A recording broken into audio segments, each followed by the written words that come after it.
George Parr, you are an investment banker. I am, yes. Yes. And as such, you have your fingers right on the pulse of the financial market. Yeah, very much so, yes. And during the summer, there's been a great deal of turbulence and volatility in the market, yes. Tremendous, yes, tremendous. Yes, and what has caused that? Well, you have to remember two things about the markets. One is that they are made up of very sharp and sophisticated people who, these are the greatest brains in the world. And the second thing you have to remember is that the financial markets, to use the common phrase, are driven by sentiment. What does that mean? What does that mean? Well, things, let's say, are just going along as normal in the market, and then suddenly, out of the blue, one of these very sharp and sophisticated people says, "My God, something awful's going to happen! We lost everything. Oh, my God, what are we going to do? What are we going to do? Shall I jump out of the window? Shall I jump out of the window? Exactly. Let's all jump out of the window. Sell! We've lost a sell! Sell! Yes. Precisely. Yes. Precisely. And then a few days later, this same sophisticated person says, "You know, I think things are going rather well." And everybody says, "Yes, I agree with you. I think we're rich. We're rich." Yes. Rich. Yes. Bye. Yes. Yes, and that's what we call market sentiment. Yes. Surely we are exaggerating just a bit, aren't we? I don't know. I mean, in August, in the middle of August this year, when the market absolutely plunged in London, a well-known city firm, State Street Global Markets, issued a statement in which it said, and I quote, "Market participants don't know whether to buy on the rumour and sell on the news, do the opposite, do both, or do neither, depending on which way the wind is blowing," unquote.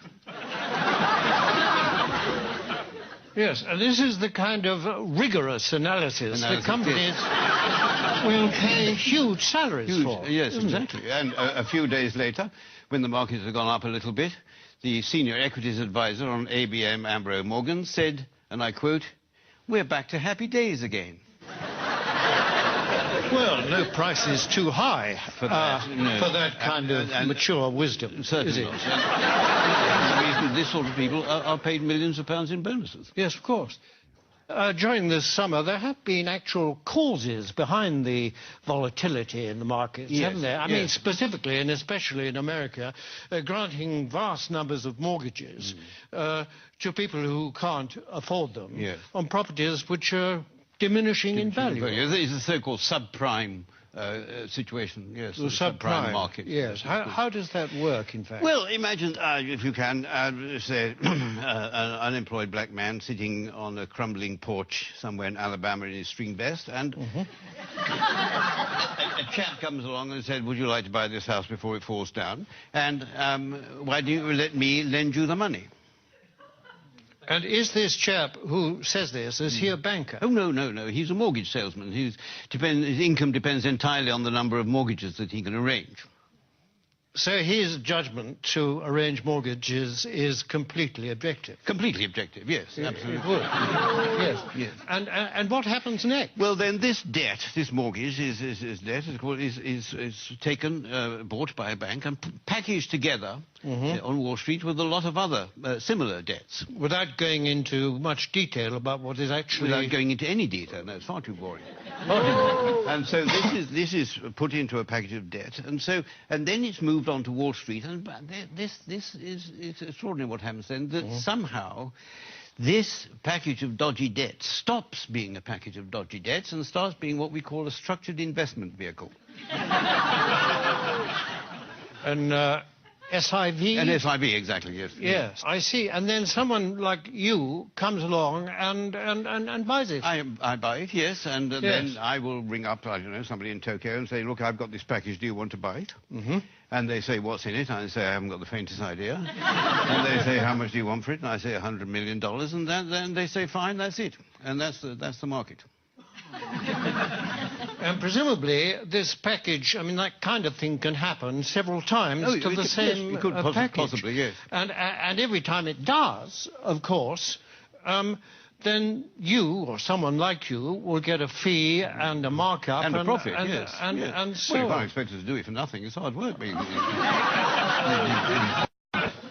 in view of the fact that in these packages is a lot of dodgy debt, what is it about it that attracts the financial, risk takers? Yeah, well, because these hedge funds, as they're called, which specialize in these debts, they all have very good names.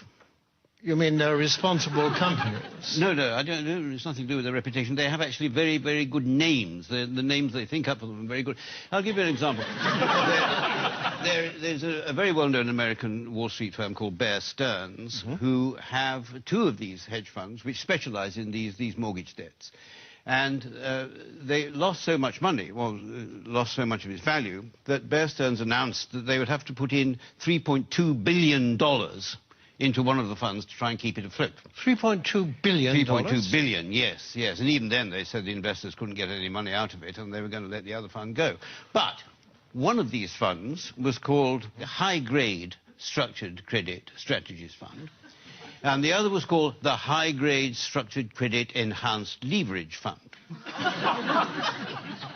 Well, that sounds very good. That's good, isn't it? It sounds very trustworthy. Actually, this is the magic of the market. What started off as lending a few $1,000s to an unemployed black man in a string vest has become a high-grade structured credit enhanced leverage fund.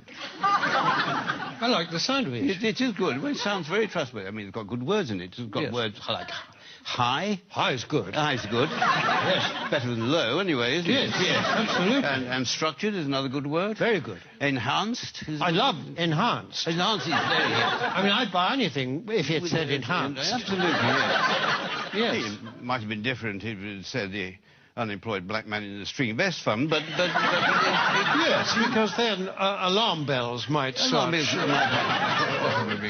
to ring. But despite these very plausible names, surely the reality is that the people that lent all this money have been incredibly stupid.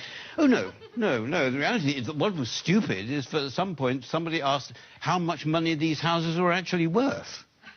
I mean, if they hadn't have bothered to ask that question, then everything would have gone on as perfectly normal. But unfortunately, they did. I see, but now, you see, people are saying the crisis is likely to turn into financial meltdown. I mean, can that be avoided? It can be avoided, provided that governments and central banks give us, the financial speculators, back the money that we've lost.